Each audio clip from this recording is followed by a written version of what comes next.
Okay, I think I'm good to go ahead. Yeah, you're sure. Go ahead. Great.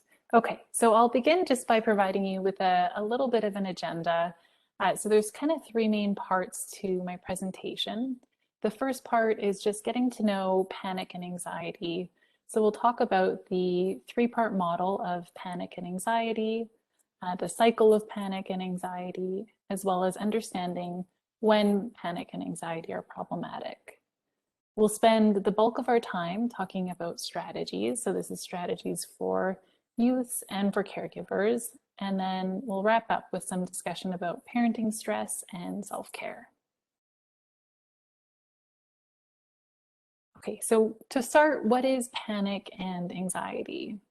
Well, at the core of both panic and anxiety is fear. So fear is an emotional response to either a real or perceived imminent threat. And panic is thought of as a surge of intense fear or discomfort, whereas anxiety is more of an emotional response that's in anticipation to future threats. So we'll take a little bit of a deeper dive into both panic and anxiety. So today we'll spend some time talking about panic attacks. So this, like panic, is a surge in fear, discomfort. Panic attacks usually peak around 10 minutes. They last for about 10 to 15 minutes. And there's a host of physiological symptoms that accompany a panic attack. And we'll get to that just in the next slide here. There's also a lot of cognitive symptoms, so certain types of thoughts that people have when experiencing a panic attack. And panic attacks can be responses that are both expected or unexpected.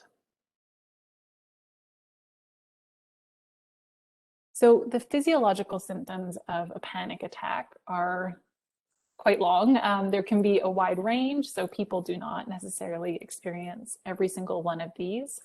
Some come online more so than others for some people, some not at all. But they tend to include things like a racing heart, sweating, trembling or shaking, shortness of breath. Sometimes there's a fear of loss of control or dying. And there's also culture-specific symptoms that go along with this. So in different cultures, sometimes these symptoms vary, or there's other symptoms that might come up for people having a panic attack. So anxiety is a little bit different, still fear-based at its core, but it's more of an excessive or persistent fear. And there are a lot of physiological symptoms that happen similar to a panic attack, as well as those cognitive symptoms. And the type of anxiety really depends on the situation or the object that one is afraid of or worries about. So if it's about social situations, then someone might experience social anxiety. If, for example, somebody has a fear of spiders, then it could be a very specific phobia. So the type of anxiety really varies and depends on the situation or object. So we'll spend most of our time here, which is really looking at the three components of panic and anxiety. And this sort of model, this three-component model, is used for all types of emotions. So whether it's a fear-based, whether it's anger or sadness, we can really break down emotions into three main parts. So we have the physiological, so what you feel in your body, the cognitive, so the thoughts that you have, and then the behavioral, so what you do in that moment or when you experience that emotion. So these things don't exist, these components don't exist in silos. They really do interact with and influence one another. So as you can see, the way that the physical sensations that you might have in your body can impact how you think, and which can then in turn impact what you do in that situation. So we'll focus now on the physiological components or the feelings that one might experience in their body when they're experiencing panic or anxiety. So the most common symptoms are overbreathing, also known as hyperventilation, a racing heart, and sweating. And there's many different causes that can sort of precipitate or provoke anxiety or panic. So in that kind of situation, we could have an expected panic response. So if you think of, you're hiking through the forest and you see a bear, it's pretty likely that you're going to have an expected panic or anxiety response. So we tend to call that a fight or flight response. So in that situation, your body is responding completely automatically to a danger, a threat that's in the environment, and you get a big spike of adrenaline as your body prepares to either fight the danger or flee from the situation. We also know that there is a freeze response as well. And so another thing that can cause a spike in anxiety, which can bring about those physiological sensations of heart racing or sweating or trembling, or stimulants. So I'm sure, have all had an experience where we drink either too much coffee or you feel really hyper if you've had a lot of pop or something like that. So stimulants are also known to elicit similar physiological sensations of anxiety or panic. And sometimes those physiological sensations can be thought of as unexpected or out of the blue. And so this is sometimes an interpretation of how those symptoms come up. It can feel pretty spontaneous. And what we tend to think is actually happening is that a spontaneous panic attack is actually the occurrence of an attention to certain sensations, followed by a reaction of panic or fear of those sensations. So for example, if one noticed that their heart was racing a little bit faster than normal, sort of paying attention to that, and then if that was followed by panic or fear, then it feels like the heart racing is kind of out of the blue or happens for no reason, but it's really that combination of attention and then a fear-based response. So shifting gears now into the cognitive component. So this is the types of thoughts that people might have, that youths, adolescents have in situations where they might feel panic or anxiety. So one of the most common types of thoughts that come up are thinking traps, or also known as cognitive errors. There's two really, I guess, common ones that are central to panic and anxiety. And the first one is probability estimation, and the second, catastrophic thinking or catastrophizing. So probability overestimation is a cognitive error in which somebody predicts an unlikely event is going to happen. So it's kind of like a lottery ticket. If you buy a lottery ticket and you feel very confident that you're going to win, the chances are still very small, but there's this sort of inflated sense of one might win in that situation. So with panic or anxiety, there's almost an overestimation of panic. So a youth might think, I'm going to have a panic attack at school, or my heart's racing and I might faint or something like that. And what makes probability overestimation as a thinking trap particularly kind of sneaky and tricky is that it's a really persistent belief. So even when situations come up where the youth does not have a panic attack at school, or they don't faint when their heart races, so even though that's kind of counter to their prediction, a lot of times these probability overestimation thoughts kind of tend to stick around, and they tend to be pretty sticky. So that makes it pretty difficult in future situations for youths to not have that similar probability overestimation. So the second thinking trap is catastrophizing or catastrophic thinking. And this is when people tend to think the worst. So it's sort of our interpretation of what's happening.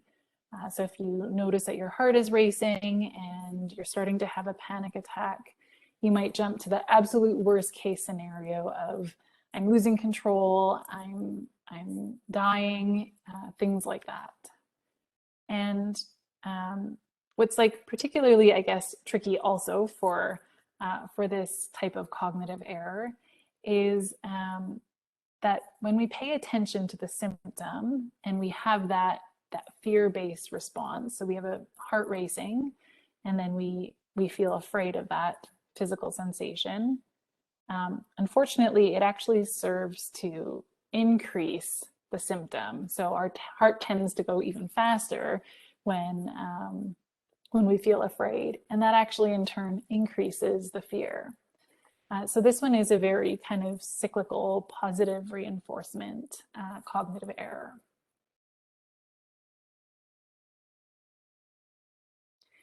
So aside from thinking traps, there's also something that happens when youths tend to experience panic or anxiety. They tend to start to be very hypervigilant or looking for danger in their thoughts. So what you can do, if you can kind of imagine this scenario, think of yourself going to swim at a beach where you know that a shark had recently been seen. So you would constantly be vigilant to any signs of possible danger in that situation. So for example, if you saw minnows moving through the water or you felt seaweed kind of graze your leg, immediately, I think it was pretty natural, someone might interpret that as a possible shark, and that would lead to increased anxiety. In contrast, if you were at a beach where you knew there were no sharks had been seen, you probably wouldn't pay attention to minnows or seaweed, and you would just feel much more relaxed. So the brain can kind of become hypervigilant after having panic or anxiety, and we begin to kind of be on the lookout for any other future signs of danger.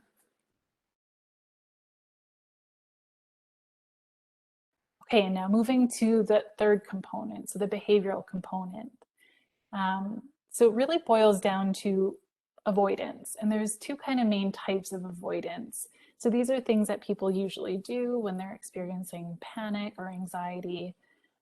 So you can have sort of overt avoidance, which is when you just leave the situation altogether, or you avoid it. You don't enter into the situation. Or the other one is where you try to make the situation a little more tolerable. So you make it less uncomfortable for yourself, and you do things that we call safety behaviors. So these are things like distracting oneself, maybe carrying or taking a water bottle, doing some slow breathing, things like that to help somebody feel safer and less anxious in a situation.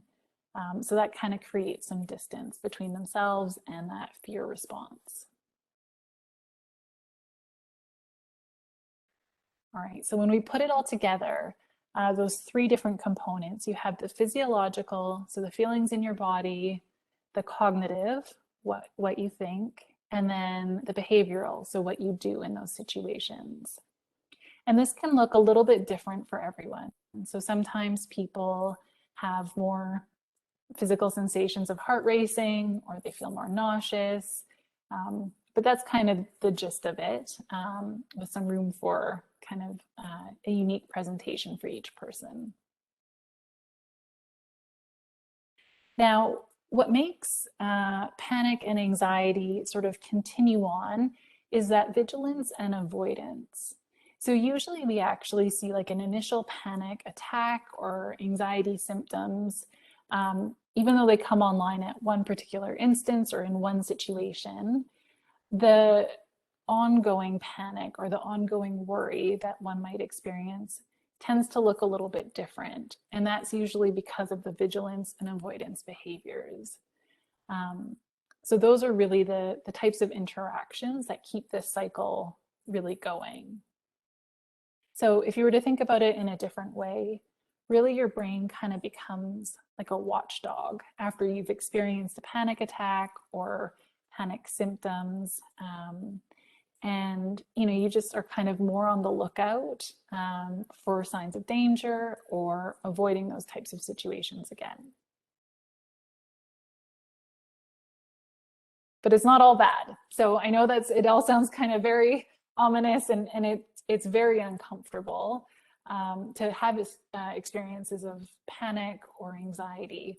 However, panic and anxiety are fear-based emotions, and they are completely natural and normal and harmless. So if we think about panic and anxiety and we separate it from a situation or whatever else is happening, if we just think about it as a fear-based emotion, emotions are completely harmless. They don't hurt us. Everybody has fear. Everybody experiences panic and anxiety. So in that situation, it's pretty harmless and pretty natural. And some might actually even say helpful. So if we go back to that example I gave at the very beginning of you're walking through the forest, you're hiking, and you stumble upon a bear. It's actually pretty good to feel some anxiety and some panic in that situation. You definitely want to have that fight or flight response because it's adaptive. So it's really not all bad, even though it feels very uncomfortable. When panic and anxiety are problematic, or when you're not in real danger and you have those symptoms coming up, or when you're not able to do the things that you want or need to do because of the panic and anxiety. So what this really means is we want to keep the helpful fear, we want to keep that adaptive fear, and we want to work on getting rid of the unhelpful parts of the fear. So I know everyone in Calgary, I know not everyone here is from Calgary. Today was the first day, I think, that a lot of students went back to school. And so when we think about panic, anxiety, going back to school is a pretty common situation that can elicit mixed feelings for some children. So we have excitement potentially, maybe some relief. I don't know if it's for kids, parents, maybe both. Some sadness that holidays are done. But there's also a possibility of there being some more stressors that are introduced to a child's environment. So you have potentially going back to school after being virtual for a long time, kind of in this instance. Maybe kids are starting a new school. There's the anticipated time and work demands, the social aspect of it, and then of course our current context of stressors related to the COVID-19 pandemic. So just to provide some context around, this is possibly a situation that presents some anxiety for some youth, and then even now it might be more on the forefront for other youth, just given the COVID-19 pandemic. So what can we do? There's a lot of different strategies for youth and for caregivers or parents. And we're going to start first by focusing on the physiological sensations, so the feelings in my body, and we'll kind of work our way through each of the three components. And I'll provide some strategies for both youths and caregivers for each component. All right, so to start, what can youths do when they notice those physiological sensations come up? A really helpful way to approach it, or a helpful strategy, can be to take an objective observer stance. So we kind of take this objective observer stance and remove yourself a little bit, create some distance from yourself and the emotions that you're experiencing. So it can be really helpful to kind of give a buoy and ocean analogy in this situation. So when the ocean is calm, a buoy floats. and the ocean can move a buoy into rough or calm waters. So if you think of the buoy as almost like your emotions, and the ocean being your interpretation. So an interpretation of an event can actually move our emotions into rough or calm waters. So if you think of an example of a heart racing and you notice that your heart is starting to go a little bit faster than normal, how you interpret that event can change your emotions. So if you think, okay, my heart has sped up a little bit, it's racing, this is the sign that I'm going to have a heart attack, then likely you're going to be entering some pretty rough waters. You're probably going to have a fear-based response in that situation. Now, alternatively, if you notice the same physiological sensations, your heart is racing, and you think, okay, I'm feeling a little bit anxious in this situation, or maybe I'm feeling excited, I'm going back to school, maybe it's mixed feelings, then the context, the interpretation is quite different, and it can really lead to some more calm waters. Yeah, so when we think about an objective observer stance, it's actually, I think, quite a helpful strategy for youth at school as well, because it's something that can be done pretty unnoticeably. You can do it in a classroom. You can kind of remind yourself of that stance if you're on the bus on the way to school. So it can be a really flexible strategy to use at school and also beyond school. All right, so a second strategy for youth when they're noticing a lot of physiological sensations of anxiety or panic. So it's to face feared body sensations. All right, so why do we do this? So typically youths who experience panic or anxiety, they tend to be a little more sensitive to the physical sensations that are happening in their body. So such as increased heart rate, maybe chest pain. And in order to overcome panic and anxiety, they need to repeatedly bring on those physiological sensations of heart rate or chest pain. And so they experience the fear response that comes from noticing those physiological sensations. And they have to do this repeatedly so that over time, those sensations no longer make them anxious. And this also gives them a chance to know that their fears don't come true. So for example, when their heart races or they start to have chest pain, they're not having a heart attack. So this little graph here is called a habituation curve. And what it basically shows is the anxiety experience of when we face feared bodily sensations. So you can see that the first line is the amount of anxiety one would experience when they first experience a physiological sensation like their heart racing and a strong fear-based response. And then the second line beneath it shows that with practice, the intensity of that fear goes down. And then it goes down further with the third try and the fourth try. So we call this a habituation curve because we're basically turning down the volume on the fear-based response to the physiological sensation through practice.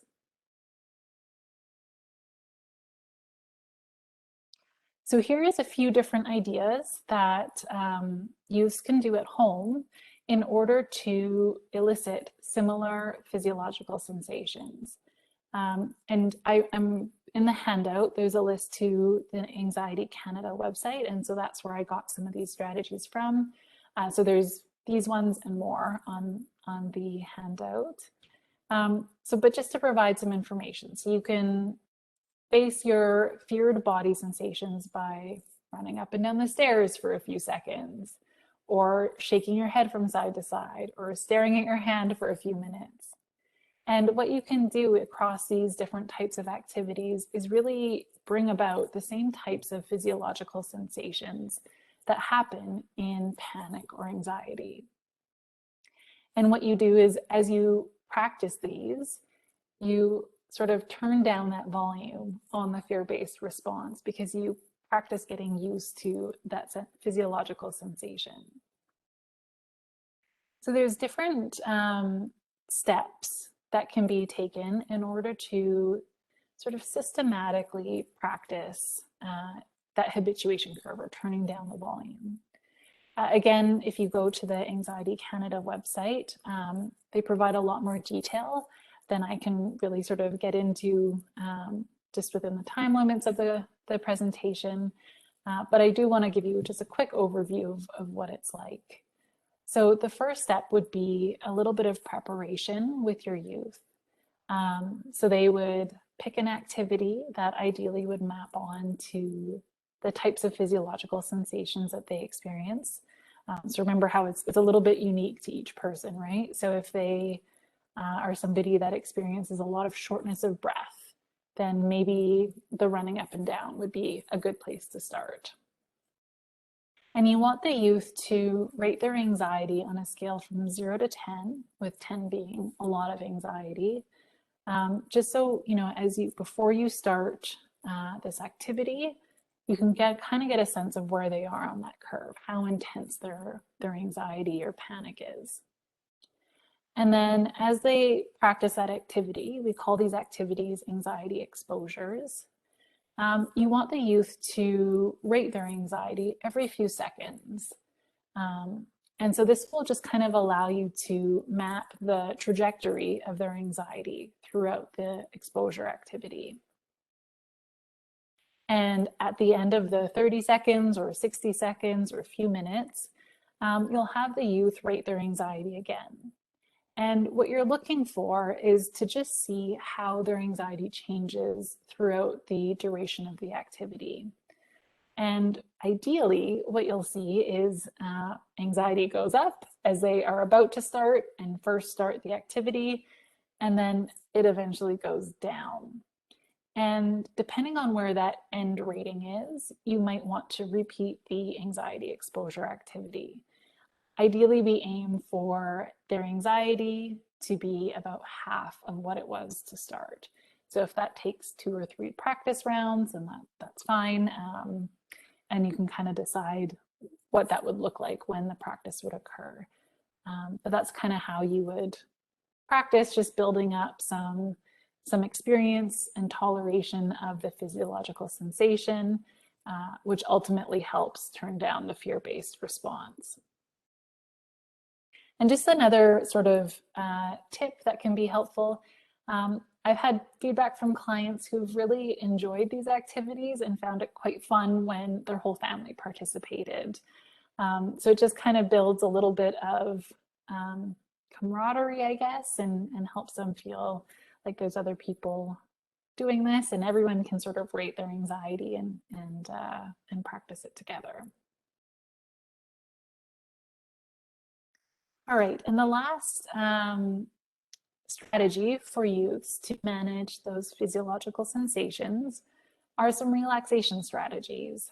So this can look like deep breathing or muscle relaxation, things like that, to just help them relax and calm the body, as well as just gain a better understanding of what sort of the shallow breathing and deep breathing can look like, what it feels like. Sometimes we don't always know when our muscles are tense and when we're holding sort of, I guess, strain in our muscles or in our body. And so this can be helpful to just guide them and give them some experience with more of a relaxed state. And it can help as stress comes up as well.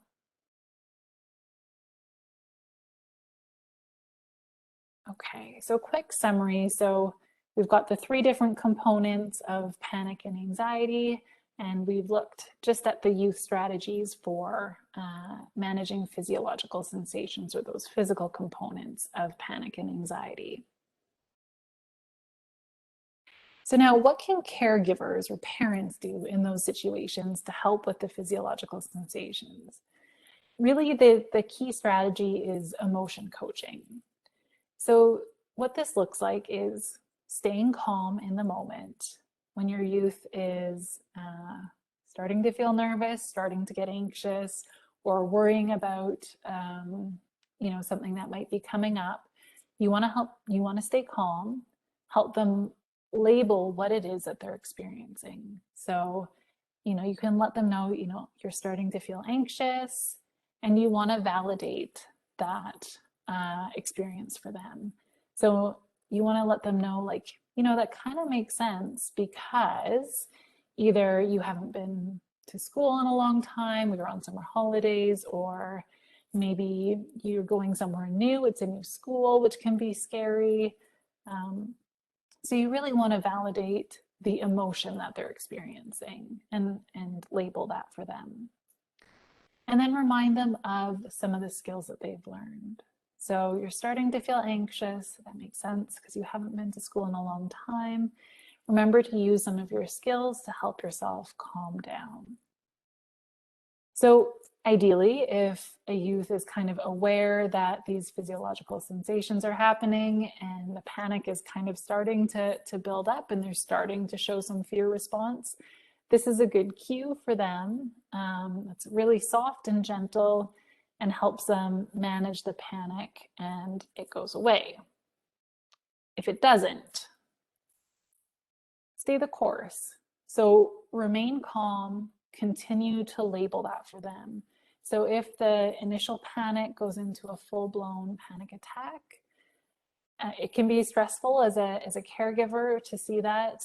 Try and stay calm. You can label the panic attack for them. Show some compassion and empathy for how difficult it is for them to sit with that. And also remind them, or I guess recall that avoidance is a very common response that serves to kind of perpetuate the anxiety. So in that instance, you might want to remind them that the emotion is not dangerous, the fear is not dangerous, it's incredibly uncomfortable, but it will pass. And to really try to sit in that situation for as long as you can until the panic passes. And then after you kind of have that conversation, set that parameter, you want to offer praise. So this is so important for youth.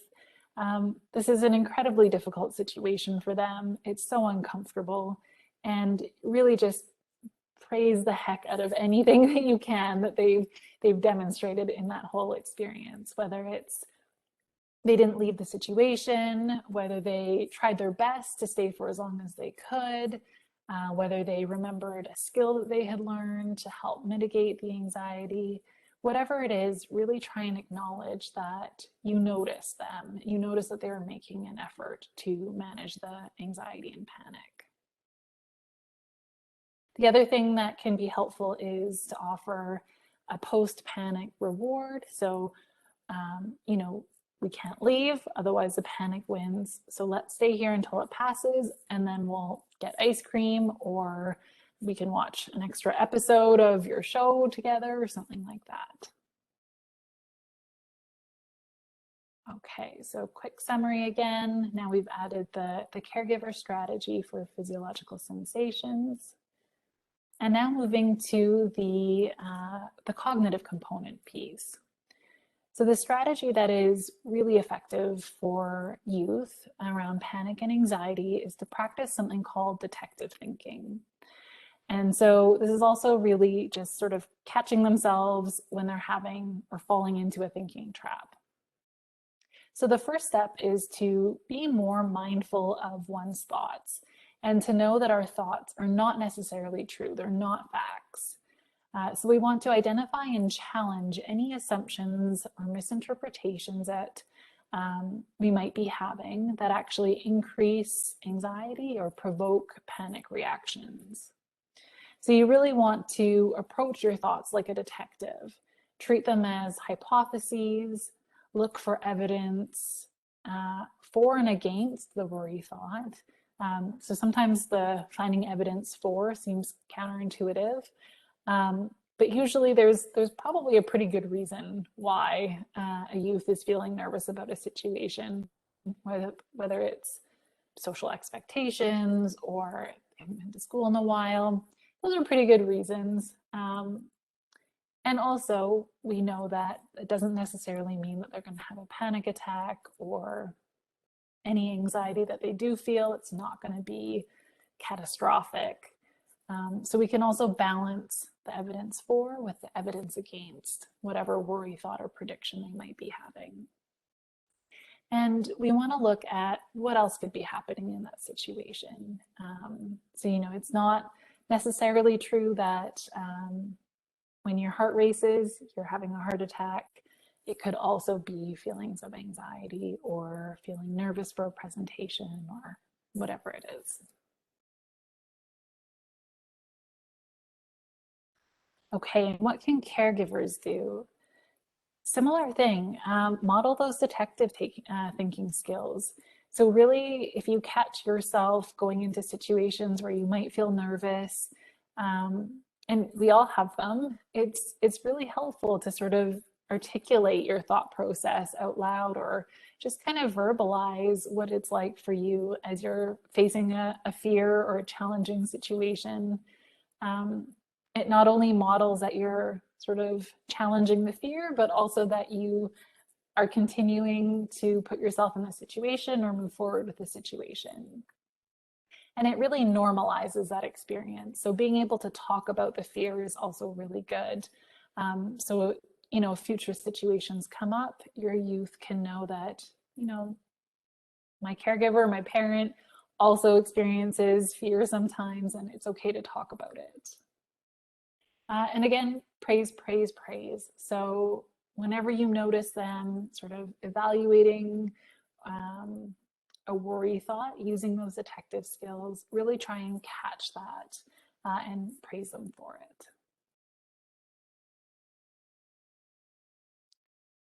So those are some of the youth and caregiver strategies for the cognitive component.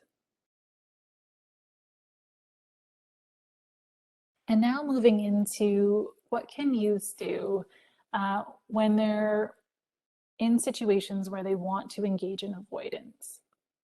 So this is actually very similar to facing the feared physiological sensations. That in this situation, what we're sort of facing, the fear is the situation itself, not the physiological sensation. So this would be going to school if we're afraid of having a panic attack at school, or it would be being in a crowd, giving a presentation, something like that.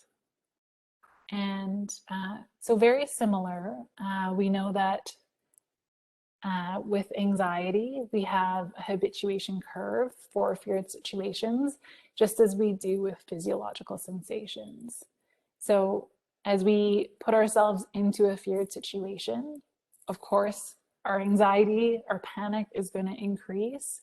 But the more we practice facing that, the more we can kind of turn down the volume on the intensity of fear that we feel in that situation.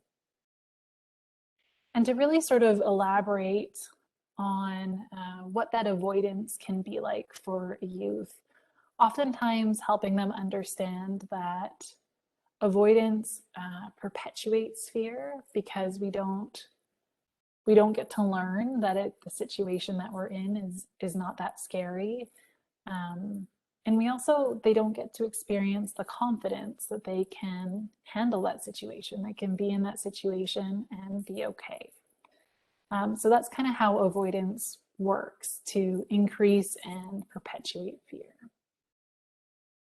So when we think about putting ourselves in a feared situation, you can kind of think about if you were to watch a scary movie 50 times. And if you think about maybe the first time you watched it and the parts that were really scary, the jumpy bits, by the 50th time you've seen the movie, you're probably not going to jump or really have any kind of fear response to the same parts of the movie. So that's what we're really trying to recreate here. is turning down the volume on that fear by going into a situation. All right, so similar steps. You want to kind of design an anxiety exposure in order to first begin facing the feared situation. So you want to start with really the least anxiety provoking situation for a youth and sit in that situation until the anxiety lowers. Now, this is kind of a trickier part is we don't want the youth to engage in any safety behaviors. So that includes like deep breathing, relaxation exercises. We don't want them to be engaging in detective thinking, not while we're doing exposures. It is good outside of exposures, but it's not good during the anxiety exposure. And this is because we want a youth to really experience the fear response that they would otherwise experience in that situation, because the anxiety exposure is really just like a practice. So if you think about practicing, soccer before playing a game, you can't really sit on the sidelines and watch people practice. You have to kind of get up and get in there and really sort of do it yourself in order to have the skills that you need when you're playing a game. So when you're practicing an anxiety exposure, no safety behaviors, and you want to repeat until there's little to no anxiety. So if it means going to the school, you want to help your youth get to school regularly, and maybe it's first getting out the door, maybe it's signing into a virtual class and turning the video camera on, or maybe you start with the mic first. So start with kind of the lesser anxiety provoking and really build up that skill and practice. And again, celebrate all the successes. These are not easy things to do, to put yourself in like these feared situations over and over again. I think it kind of sucks for them, and I imagine it sucks for caregivers and parents to be a part of as well. But it's so important for their long-term skills. And so, celebrating the successes, building some momentum, building some hope is so important. And when you have sort of reached very minimal to no anxiety for one situation, then you kind of want to up it and move on to the next anxiety provoking situation.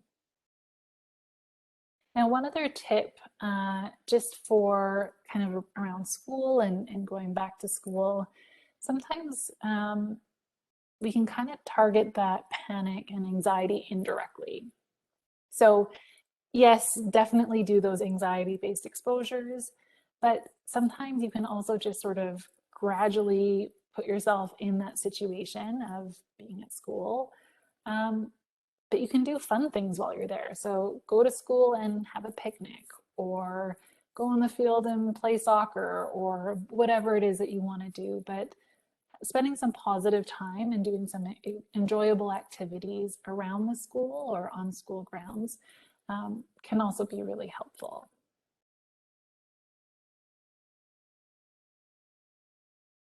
So as a caregiver, supporting anxiety exposures is really important. They're pretty systematic. So I think there's a very big role for caregivers and parents to help youth develop a plan and to practice. So again, acknowledge the difficulty of having to go through a feared situation over and over again. Understandably, you might get a little bit of irritability or anger. It takes a lot of emotional control and regulation and energy to practice those situations. So sometimes the reserves get low, so you might get some irritability or anger. And to understand that setbacks can happen. So sometimes anxiety goes back up, or kind of pops up for a new situation. And just to remember to stay the course, right? So keep doing those emotion coaching skills, keep reminding your youth of the skills that they've learned, and practice.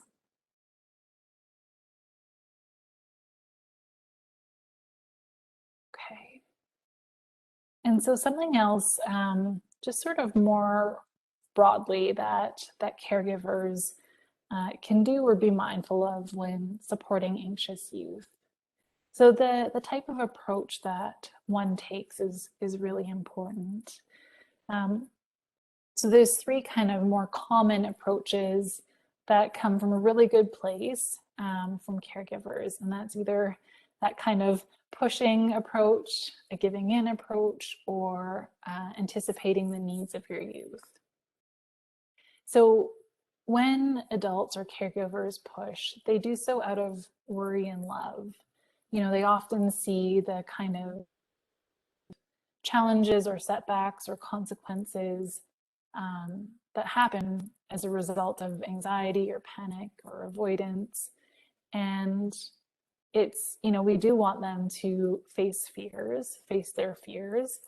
But when we push, it can be really invalidating for youth. And so it can kind of feel like we don't get it, and in some ways be counterproductive. Because if we think about facing a really feared situation, it's quite scary. And sometimes the youth haven't built up the skills that they need yet in order to face that fear productively and really conquer it. So pushing, understandable, comes from a very good place, could be invalidating or counterproductive. Giving in often comes from a place of wanting to protect the youth, your child, and while the child then feels like you care and you really get it from their perspective, that fear and where they're coming from. An unintended side effect can be that it can perpetuate the fear, right? So if we allow that avoidance to exist, then the fear, we know, can grow, and it can be really hard to overcome. And indirectly, in some ways, we're also showing youths that fears are to be avoided. It's okay to not face it. So not great in the long run either. And anticipating needs. So this is often a very practical approach that comes from having gone through situations where youths are wanting to face their fear, and for whatever reason, maybe they wanted to go to a birthday party, and at the last minute, there's too much worry and anxiety, and so you have to cancel or return gifts or things like that. And so anticipating the needs of the youth can often be a very practical response. So not making reservations somewhere, not signing up to go to a birthday party, things like that. And again, the youth probably feels like you know them and you get it. You know what situations can provoke anxiety. And at the same time, what happens is that it can kind of be like saying, you know, the situation it is too hard for you. It's too hard to handle, and it's okay to avoid it. Or that, you know, if you do feel panic or anxiety in that situation, it's embarrassing or shameful, and we should just sort of remove ourselves from that situation or avoid it in the future. And so again, totally understandable and coming from a good place and a practical place. And yet when we think about the long-term needs of youth, we really want to strive for an approach that balances both encouragement as well as compassion. So again, kind of going back to that emotion coaching language, right? Where you want to acknowledge the difficulty, acknowledge how hard it is for them, label it, right? So you want to help them understand perhaps why it is that they're feeling that way. So I know you're not feeling well because, and then really kind of go back to those skills and provide some encouragement. I know you can do this. I know you've got this. I believe in you.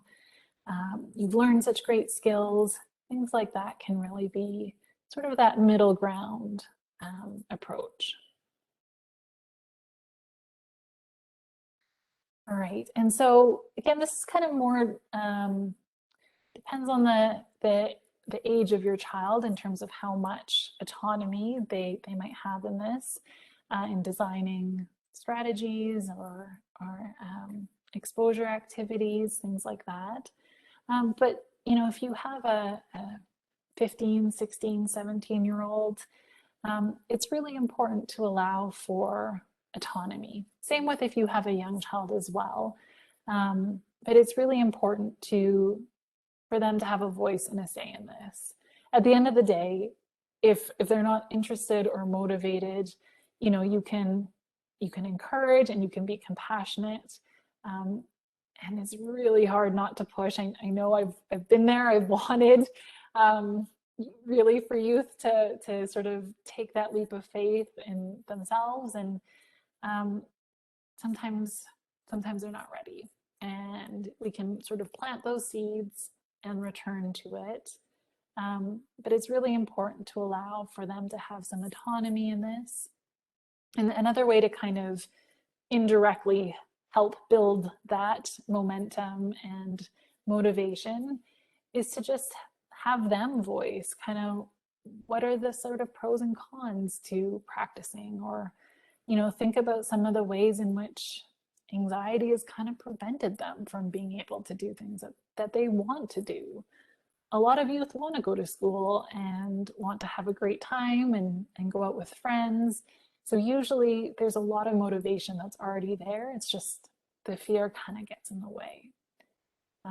So a nice way to sort of give them that space, build autonomy and motivation, is to return to some of the ideas that they voice about why they want to conquer anxiety and stress.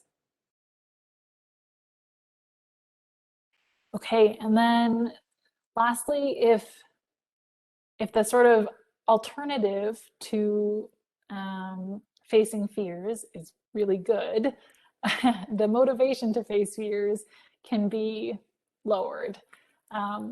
So if instead of going to school, one can stay at home and watch TV and get takeout and maybe play some video games.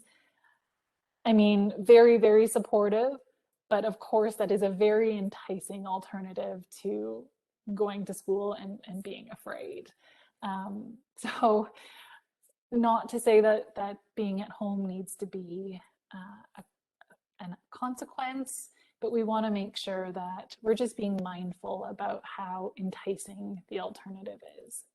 Similarly, if a youth is late going to school because they've been avoiding or delaying, you know, once or twice, maybe not a huge deal, but if it's a consistent ongoing challenge, you know, giving them a ride to school every day because of the avoidance or the delaying of facing the fear is a pretty good alternative to managing and facing the fear.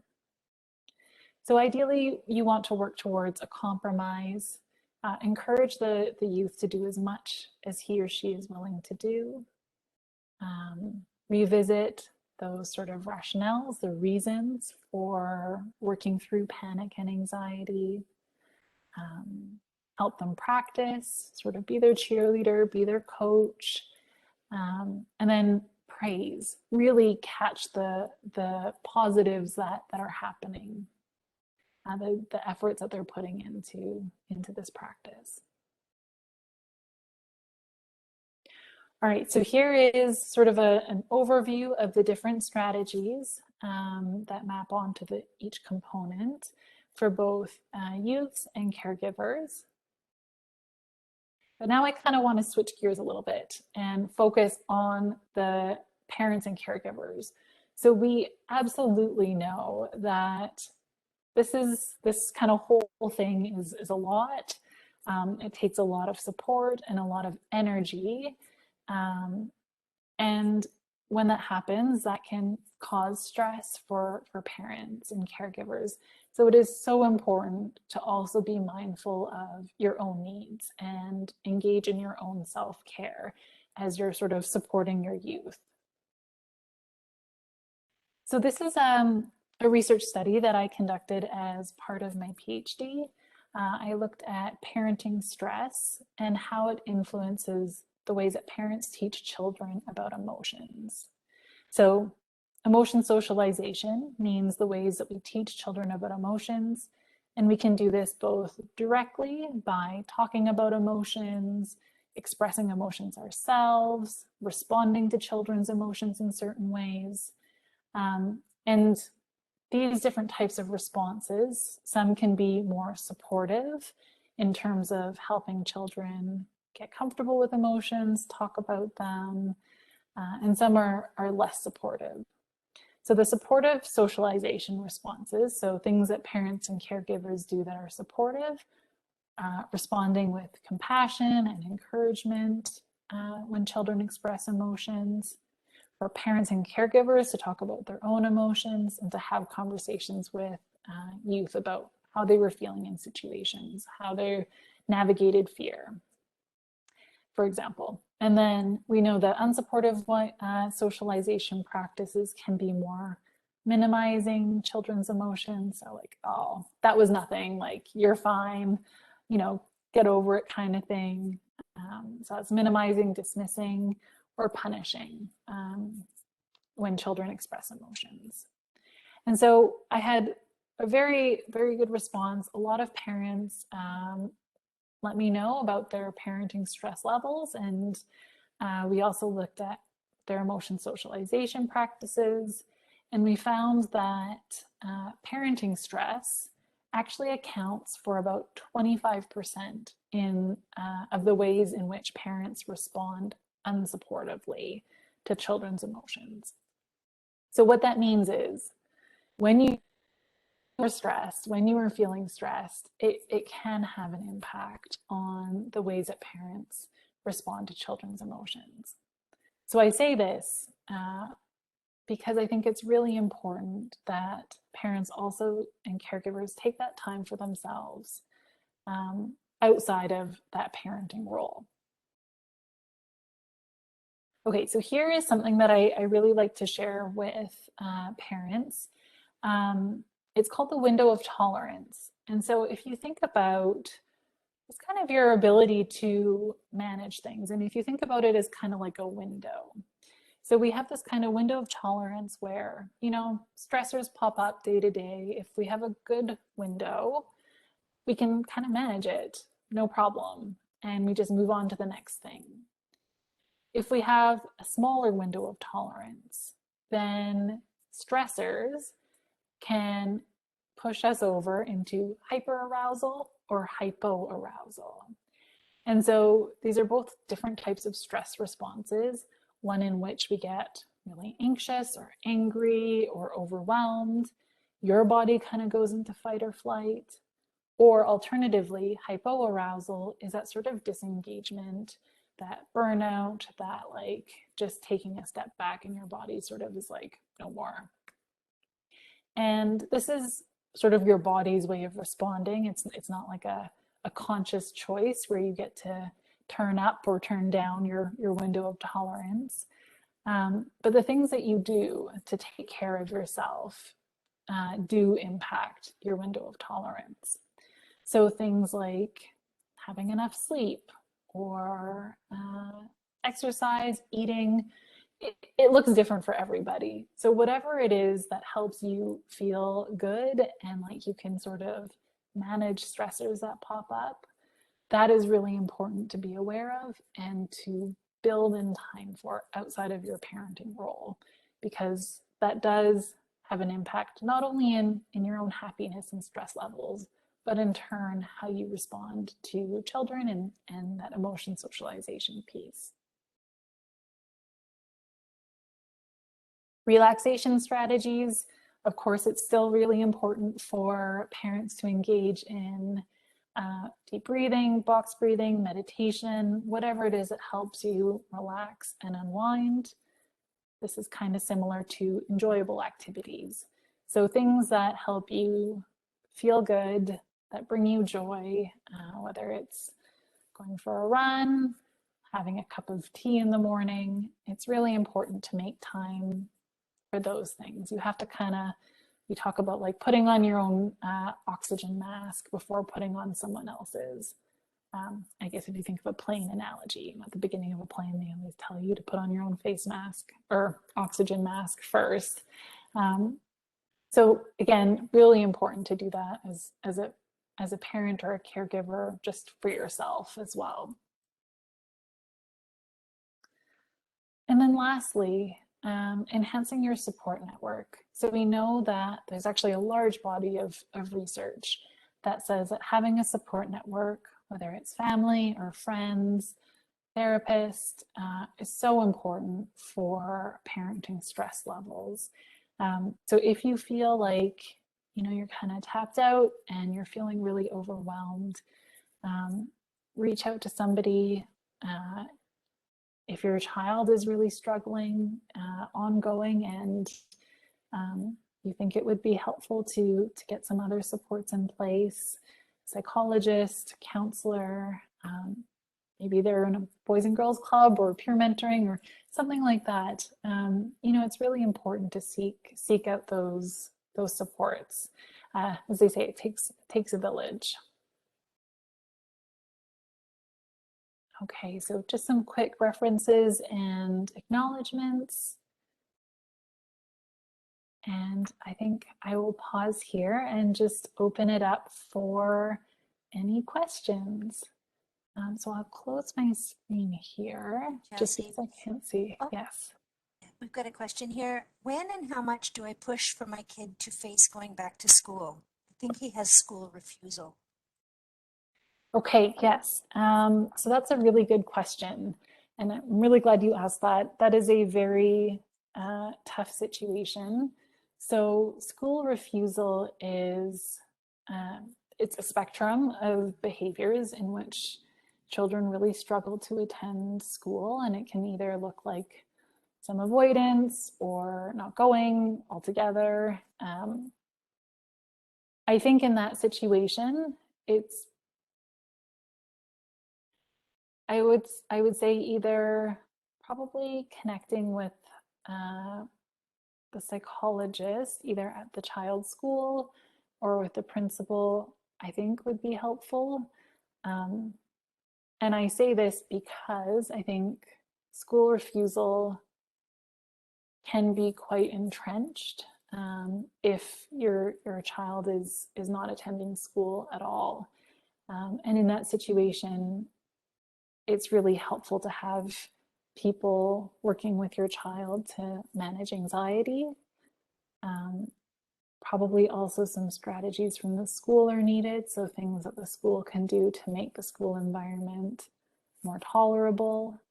And then there's also a parent piece as well, in terms of like helping to school, maybe going on the weekends, doing some of those, spending time at the school doing enjoyable activities just to increase comfort. So it's quite an involved approach, and I think I would probably say to connect with somebody, because it's a sort of multi-pronged approach. Thank you for that. Let me see. Is there any benefit to having a therapy dog to help with my child's anxiety? That's a good question. So I have been reading a little bit about this, and I mean, so I haven't come across literature yet that says one way or another. There is a lot of research that looks at therapy dogs, or therapy horses for other types of mental health challenges, so either autism or developmental disabilities. And I'm not sure about the literature for anxiety in children. So I would say, who would be a good person to consult? I might get back to you on that, actually. I'd be happy to, for my own interest as well, just read a little bit more about it, and maybe I can try and find some good resources for that. That's a really good question. Great. All right. And I think here's the last question. My grade 12 teen is panicking about being so far behind in school. How can I help him? Oh, okay, so grade 12, that's a tough year. Um, I think I might start by having a conversation with your teen and just try and understand sort of what's getting in the way of them completing the schoolwork. And from there, I would probably try to just collaborate on, okay, what are some things that we can do? What are some things that you're going to do? Again, remembering that space for autonomy and you need there to be some motivation.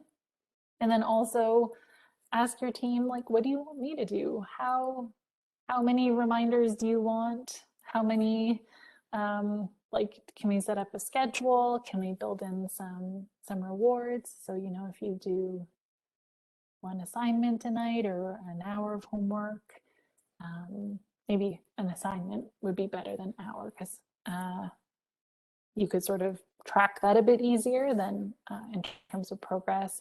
But maybe, you know, they can earn things for getting some stuff done, like extra privileges or